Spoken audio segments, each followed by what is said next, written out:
네, 국내 코로나19 확산세가 계속되는 가운데 신규 확진자 수는 1,200명대 초반을 나타냈습니다. 한편 올림픽이 열리고 있는 일본에선 확진자가 기록적으로 늘어나고 있습니다. 네, 그 원인은 무엇인지 그리고 우리나라의 방역 조치와는 어떤 차이가 있는지 짚어볼 텐데요. 두 분과 함께합니다.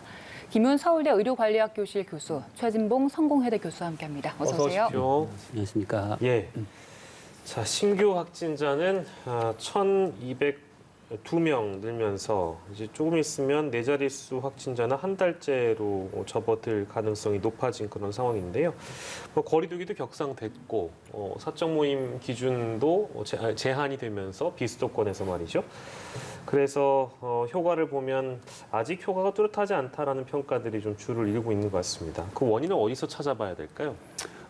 아무래도 이제 확산세가 전파력이 높은 이제 델타 변이 바이러스가 이제 많은 상황, 그다음에 이제 4단계를 하고 있지만 국민들이 오랜 거리두기로 인한 피로감 때문에 이동량이 크게 줄지 않고 있는 점, 그다음에 휴가철과 겹치면서 이제 수도권에서 최초에 증가했던 확진자의 증가세가 비수도권으로 확산되는 양상을 보이고 있는 점이 원인일 것 같습니다. 그렇지만 이제 계속해서 1,000명대를 넘는 확진자 수가 늘어나고 있긴 하지만 지난 주말과 월요일의 숫자에 비하면 지난 주말에는 1,300명대 중반 초반을 기록하던 것이 지금 1,200명대 초중반으로 내려왔기 때문에 이게 정점을 지났다고 조심스럽게 전망을 해볼 수 있을 것 같습니다. 그래서 특히 수도권에서의 확진자 수 감소세는 눈에 띄게 지속적으로 나타나고 있기 때문에 수도권에서의 4단계 거리두기 격상 효과는 효과가 있다. 그런데 그 효과를 상당 부분 비수도권에서의 확진자 증가세가 상쇄하고 있기 때문에 확산세가 전국적으로 꺾이긴 했지만 그게 비수도권의 증가세 때문에 전국적으로 완화세가 눈에 띄게 보이지 않는 양상을 보이고 있는 것으로 해석할 수 있을 것 같습니다. 네, 전국적인 상황을 좀 짚어봤고요. 그리고 지금 델타 플러스 변이 감염자가 국내에서 2명 확인됐습니다. 델타 변이 바이러스도 기존 바이러스보다 전염력이 강했는데 이 델타 플러스 변이는 더 강한 걸로 알려져 있더라고요. 근데 지금 감염자 중 한 분이 해외 여행을 다녀오신 적이 없더라고요. 그래서 아직 드러나지 않은 감염자가 더 있는 게 아닌지 이런 우려가 되는 상황인데 어떻습니까? 그렇죠. 지금 말씀하신 델타 플러스 변이 같은 경우에는 델타 변이보다도 3배 이상 또 확산세가 크게 나타나거든요. 그러니까 그만큼 더 많이 확산될 수 있다는 위험성이 있는 건데 말씀하신 것처럼 해외 여행력이 전혀 없는 40대가 델타 플러스 변이에 감염된 것으로 나타났고 그 주변에 있는 분들을 조사했는데 검사했는데 한 분만 지금 감염이 됐어요. 근데 이분은 아직 델타 플러스인지 아직은 나오지 않았어요. 그러니까 검사하고 지금 변이 맞는 건지 좀 확인하고 있는 상황이기 때문에 어떤 이제 그 바이러스에 감염됐는지는 추후에 나올 것 같고요. 다만 이분이 한 번도 해외에 나가지 않았는데 이런 델타 플러스 변이에 감염이 됐다고 하면 지역 감염을 의심해 볼 수밖에 없는 거 아니겠습니까? 그럼 말씀하신 것처럼 다른 분들도 델타 플러스 변이에 감염됐을 가능성을 전혀 배제할 수 없는 상황이다. 그래서 방역당국이 긴장을 하고 있는 상황이고요. 이게 사실은 지난 3월에 처음 유럽에서 발견이 됐어요. 델타 플러스 변이가. 그리고 이게 지금 인도, 미국, 일본 등 약 20여 개국에서 발견이 됐지만 우리나라에서는 첫 사례이기 때문에 긴장을 하고 있는 상황이고 변이 바이러스라고 하는 것이 자체적으로 계속 변이를 불러일으키면서 발전해 가는 거잖아요. 그럼 우리나라도 결국은 방역 당국이 변이 바이러스에 대한 대비를 철저히 해야 되는 상황이 될 수밖에 없고 또 하나는 이제 변이 바이러스가 갖고 있는 위험성 중에 하나가 뭐냐면 돌파 감염을 일으킬 가능성이 있다는 거죠. 기존에 개발돼 있는 백신을 효과를 떨어뜨리거나 무효화시킬 수 있는 그런 부분도 있기 때문에 백신을 맞아도 또다시 감염이 될 수 있는 위험성에 노출될 수 있다는 점, 이런 점들이 방역당국이 상당히 신경을 쓰는 부분이고 중요한 건 이 델타 플러스 변이가 어떻게 이 여행 간 적도 없는, 해외여행을 간 적도 없는 분한테 들어오게 됐는지, 어떤 경로를 통해서 이게 감염이 됐는지 하는 부분을 찾아내는 게 먼저 중요할 거라고 생각해요. 그래야 추가 확산을 막을 수 있는 방법이 되지 않겠습니까? 그런 부분에 지금 방역당국이 초점을 맞춰서 조사를 하고 있는 것을 알려주고 있습니다.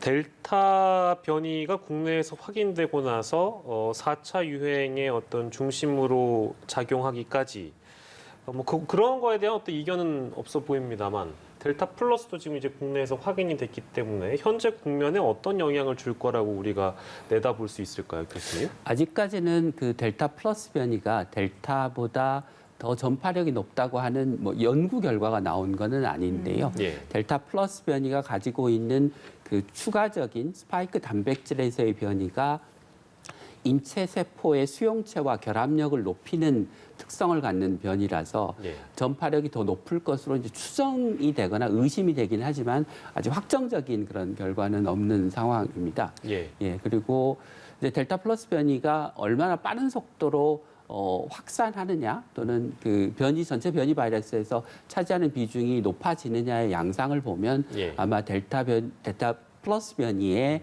전파력을 우리가 가늠할 수 있을 거로 생각이 됩니다. 그래서 아직까지는 정확하게 그 영향이 어느 정도일지를 추정하기는 좀 어려운 상황이라고 볼 수 있을 것 같습니다. 예, 예. 말씀하신 대로 추가적인 연구가 지금 필요한 상황이지만 보통 그동안의 변이를 보면 전파력이 강한 대신에 치명률은 조금 낮아졌잖아요. 근데 네. 이번 델타 변이 바이러스 역시도 감염력이 높아지는 대신에 치명력은 조금 줄어들었다 이렇게 볼 수 있는 게 있습니까? 그렇지는 않습니다. 그러니까 치명률에는 큰 차이가 없이 그냥 전파력만 높아진 것으로 연구 결과 보고가 되고 있고요. 그런데 이제 워낙 우리 몸에서 빠른 속도로 증식을 하기 때문에 예. 바이러스의 양 자체가 많아서 예를 들면 폐렴으로 발전하는 사례가 일단 감염이 되면 더 많을 수 있기 때문에 예. 입원 환자 수는 기존 기존 코로나 바이러스에 비해서 한 2배 가량 더 많은 것으로 지금 알려져 있습니다. 그러니까 예. 어떻게 보면 전파력도 올라가고 그 중증도도 올라간 그런 변이 사례로 볼 수 있을 것 같습니다. 예. 아무튼 델타 플러스 변이까지 확인이 되면서 좀 심각해지는 그런 상황이기도 한데요. 일본 얘기를 저희가 좀 오늘 해보도록 하겠습니다. 일본 지금 올림픽이 열리고 있습니다만 잔치와는 또 별개로 이 확진자 수가 8,000명대를 기록해서 이게 지금 최다 기록이고요. 유럽 수준의 거의 대유행을 맞이하고 있는 그런 상황인데, 근데 도쿄올림픽 직전으로 가보면 한국이 아무튼 인구 대비 확진자 수가 일본보다 높아지기까지 한 적은 있습니다만 올림픽 개막이 되고 나니까 지금 상황이 너무 심상치가 않아서 이걸 어떻게 봐야 되는가, 그걸 좀 분석해 볼 필요가 있을 것 같아요. 그러니까 일본 같은 경우에는 이제 올림픽을 시작하면서요, 국민들이 많이 안이해진 것 같아요. 제가 표현한 안이해졌단 말은 개인 방역을 철저히 안 지키는 거죠. 응원하면서 예컨대 마스크를 벗거나 많은 사람이 함께 모이거나, 지금 응원하는 과정에 있어서 일부에서 우리나라도 최근에 논란이 됐다고 그걸 금지한 경우도 있었는데, 공원이나 거리 같은데 이런 데서 또 술을 마시거나 아니면 함께 응원하는 경우들이 많이 있어지거든요. 그러다 보니까 접촉이 늘어나는 거예요. 그리고 올림픽 분위기에 편승을 해서 결국 이제 방역에 대한 어떤 경각심 이런 부분이 많이 풀어진 부분이 있습니다. 그건 이제 스가 정부 입장에서도, 내각 입장에서도 올림픽 흥행을 위해서 일정 부분 또 그걸 허용한 부분도 있고요. 예. 그래서 최근에는 사실 원래는 2군데만 비상사태를 선포를 했거든요. 도쿄하고 오키나와만. 네네네. 그런데 이걸 4군데를 더 늘렸어요. 그래서 결국 이제 6군데까지 늘렸는데 그만큼 확진자가 계속 늘고 있는 거예요. 그러니까 올림픽이 뭐 나름대로 자기들은 흥행을 위해서 여러 가지 노력을 하고 있지만 그것이 결국 이 코로나를 확산시키는 중요한 계기가 돼버렸다는 거죠. 그 전까지는 그래도 어느 정도 억제돼 있었던 사람들의 어떤 행동 양식이 예. 올림픽과 함께 응원이라고 하는 이유로 또 함께 술을 마시거나 함께 대화를 하거나 함께 모여서 응원하면서 개인 방역이 소홀해지고, 그것이 결국은 코로나 확산의 중요한 계기가 돼버렸다는 거죠. 결국 확진자가 폭증하는 데는 스가 정부가 제대로 방역 대책을 세우지 않은 점, 그리고 일본 국민들이 올림픽 응원에 편승을 해서 개인 방역을 철저히 지키지 않으면서 결국은 개막 이후에 확산세가 엄청나게 늘어났다, 이렇게 볼 수 있을 것 같습니다. 네, 일본의 상황이 어떻게 이렇게까지 됐는지 여러 가지 네. 원인을 들어주셨는데, 말씀하신 대로 일단 뭐 국민들의 경각심이 좀 떨어진 점도 있지만 이걸 정부에서 정책으로 잡아줘야 되는데 그걸 잘 못했다, 이런 지적들이 이어지고 있습니다. 지금 스가 총리 같은 그 정부 관계자들이 올림픽과 감염 확산의 그 인과관계가 없다, 이렇게 밝히고 있거든요. 이런 메시지는 저희가 어떻게 이해해야 되겠습니까? 일본 정부 입장에서는 이제 올림픽을 1년 연기했고, 근데 더 이상 연기하기 어려운 상황에서 이제 올림픽을 열었는데, 이것 때문에 코로나19 확진자 수가 국내에서 급증했다라고 하면 이제 그로 인한 정치적 책임을 져야 되는 상황이라, 그 스가 총리가 얘기할 때 이제 외국에서 들어온 선수단이나 선수단 관계자들이 일본 국민들에게 코로나를 전파시킨 사례가 없다라고 예.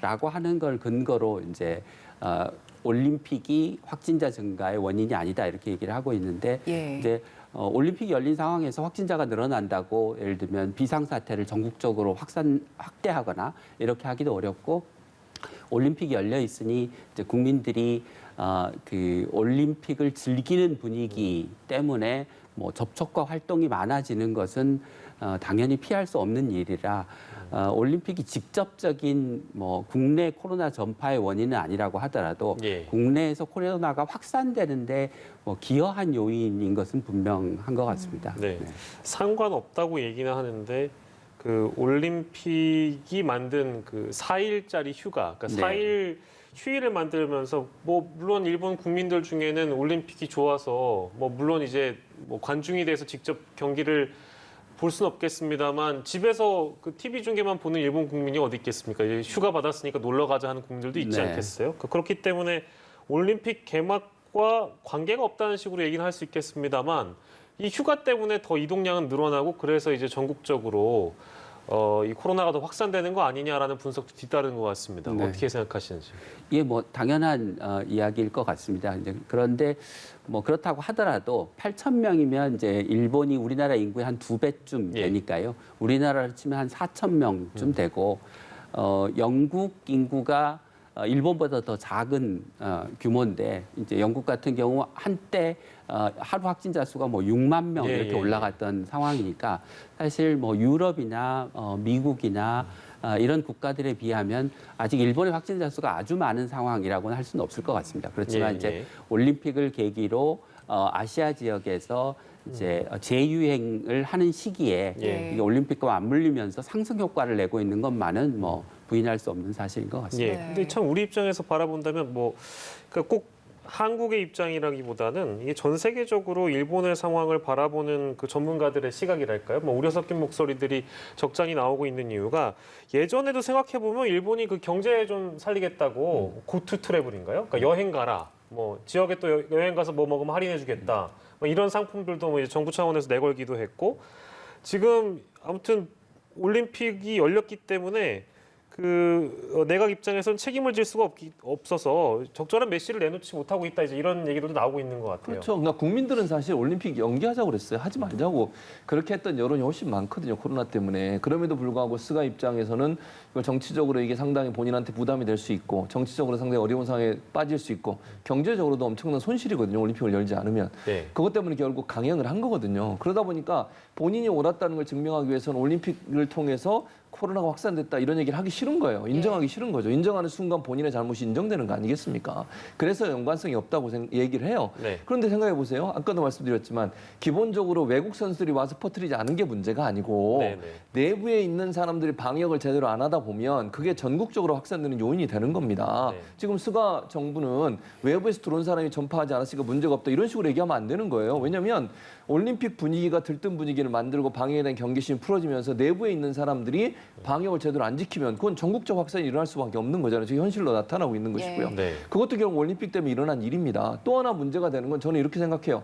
전 세계 각국에서 올림픽 하기 위해서 선수들 와 있죠. 관계자들 와 있죠. 지도자들 와 있죠. 이러잖아요. 이분들이 만약에 이제 예. 만약에 예를 드는 겁니다. 네. 일본에 와서 감염돼서 본국으로 돌아간다고 생각해 보세요. 그럼 또 어떻게 되겠습니까? 전 세계적 확산의 요인이 될 수도 있는 겁니다. 예, 예. 그건 아무도 모르는 거 아닙니까? 그렇다고 하면 본인이 올림픽을 강행해서 치른 것이 결국은 일본 국민들이 그렇게 얘기하는 올림픽으로 인한 코로나 확산의 중요한 계기가 됐다는 걸 부인할 수 없다고 저는 생각해요.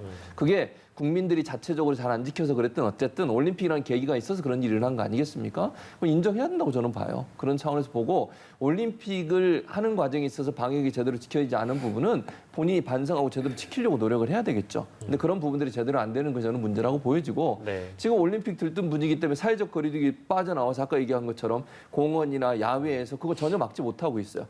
심지어는 식당에서 이런 우리나라 같은 강제로 사실은 좀 강제성이 있습니다. 네. 그걸 팔게 되면 뭐 불이익을 주거나 아니면 재난지원을 받지 못하게 하잖아요. 일본 같은 경우에는 권고사항이에요. 식당에다 술 좀 팔지 말아주세요. 근데 안 지키는 거예요, 식당이. 왜냐하면 예. 그게 강제성이 없다 보니까 일본에 병원에서 일하시는 분들은 너무너무 힘들다. 우리 그거 못 지키겠다.